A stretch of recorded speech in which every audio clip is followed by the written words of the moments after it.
ಬೇಸಡೆಯಲ್ಲಿ ಪರೀಕ್ಷೆಯನ್ನು ಮಾಡಲಿಕ್ಕೆ ಸನ್ಮಾನ್ಯ ಶಿಕ್ಷಣ ಸಚಿವರು ತೆಗೆದುಕೊಂಡಂತ ನಿರ್ಧಾರ ಒಂದು ದಿಟ್ಟ ನಿರ್ಧಾರ ಇದೆಯಲ್ಲ. ಇವತ್ತು ರಾಜ್ಯದ 70-80 ಜನ ಪ್ರೌಢಶಾಲಾ ಶಿಕ್ಷಕರಿಗೆ ನೆಮ್ಮದಿ ನಿಟ್ಟುಸಿರು ಬಿಡುವಂತ ಒಂದು ಸ್ಥಿತಿ ಬಂದಿದೆ. ವಿಶೇಷವಾಗಿ ನಮ್ಮ ಮೇಡಮ್ನವರು ಸಹ ಸರ್ಕಾರಿ ಶಾಲೆಗಳು ಉಳಿಬೇಕು, ಅನುದಾನಿತ ಶಾಲೆಗಳು ಉಳಿಬೇಕು, ನಮ್ಮ ಮಕ್ಕಳು ಪಾಸ್ ಆಗಬೇಕು, ವಿಶೇಷವಾಗಿ ಹಳ್ಳಿಯ ಮಕ್ಕಳುಗಳು ಈ ಇದರಿಂದ ಹೊರ ಬರಬೇಕನ್ನೋ ಕಾರಣಕ್ಕೋಸ್ಕರ ಇವತ್ತು ಸನ್ಮಾನ್ಯ ಮುಖ್ಯಮಂತ್ರಿಗಳಂತ ಸಿದ್ದರಾಮಯ್ಯ ಸಾಹೇಬರು ಮತ್ತೆ ಸನ್ಮಾನ್ಯ ಉಪಮುಖ್ಯಮಂತ್ರಿಗಳಂತ ಡಿ.ಕೆ. ಶಿವಕುಮಾರ್ ಸಾಹೇಬರು, ನಮ್ಮ ಶಿಕ್ಷಣ ಸಚಿವರು, ವಿಶೇಷವಾಗಿ ನಮ್ಮ ಪ್ರಧಾನ ಕಾರ್ಯದರ್ಶಿ ಮೇಡಮ್ನವರು ಈ ವಿಚಾರದಲ್ಲಿ ತುಂಬಾ ಎಲ್ಲ ಮಾಡೋದ್ರ ಜೊತೆಗೆ ಎಲ್ಲ ಇಲಾಖೆ ಎಲ್ಲ ಹಿರಿಯ ಅಧಿಕಾರಿಗಳು ಸಹ ಸಪೋರ್ಟ್ ಮಾಡಿದ್ದಾರೆ. ಹಾಗಾಗಿ ನಮ್ಮ ರಾಜ್ಯದ ಪ್ರೌಢಶಾಲಾ ಶಿಕ್ಷಣದ ರಾಜ್ಯದ ಅಧ್ಯಕ್ಷನಾಗಿ ಅವರಿಗೆ ಅನಂತ ಧನ್ಯವಾದಗಳನ್ನ ಈ ಸಂದರ್ಭದಲ್ಲಿ ತಿಳಿಸ್ತೇನೆ. ಯಾಕಂದ್ರೆ ಶಿಕ್ಷಣ ಇಲಾಖೆಯಲ್ಲಿ ನಮ್ಮ ಹೈಸ್ಕೂಲ್ SSLC ಪರೀಕ್ಷೆ ಒಂದು ಮಕ್ಕಳ ಒಂದು ಜೀವನದ ದಿಕ್ಕನ್ನು ಬದಲಾಯಿಸುವಂತ ಒಂದು ಹಂತ.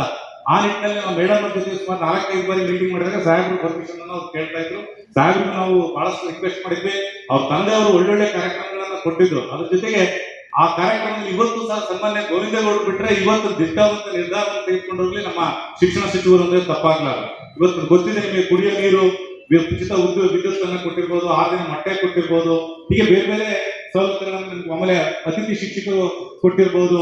ಎಲ್ಲವುಗಳನ್ನ ಮಾಡಿಕೊಟ್ಟಿರುವಂತದ್ದು ಸನ್ಮಾನ್ಯ ಶಿಕ್ಷಣ ಸಚಿವರು. ಹಾಗಾಗಿ ಅವರಿಗೆ ಮತ್ತೆ ನಮ್ಮ ಮೇಡಮ್ನವರಿಗೆ, ವಿಶೇಷವಾಗಿ ನಮ್ಮ ಆಯುಕ್ತರಿಗೆ ಎಲ್ಲರಿಗೂ ಸಹ, ವಿಶೇಷವಾಗಿ ನಮ್ಮ ಗುಲ್ಬರ್ಗ ಆಯುಕ್ತರು ಬಂದಿದ್ದಾರೆ, ಅವ್ರನ್ನ ಮೊನ್ನೆ ನಾವು ಭೇಟಿ ಮಾಡಿದ್ವಿ ಸರ್ನ, ಅವ್ರನ್ನ ಅಲ್ಲೇ ಭೇಟಿ ಮಾಡ್ತೀವಿ. ಮತ್ತೆ ನಮ್ಮ ಧಾರವಾಡ ಆಯುಕ್ತರನ್ನ ಭೇಟಿ ಮಾಡಿ ಅವ್ರಿಗೂ ವಿಶೇಷ ತಿಳಿಯುತ್ತೆ ಸರ್. ಹಾಗೆ ತಮ್ಮೆಲ್ಲರಿಗೂ ಹೃದಯಪೂರ್ವಕವಾದಂತಹ ಧನ್ಯವಾದಗಳನ್ನು ತಿಳಿಸ್ತಾನೆ ನಾನು.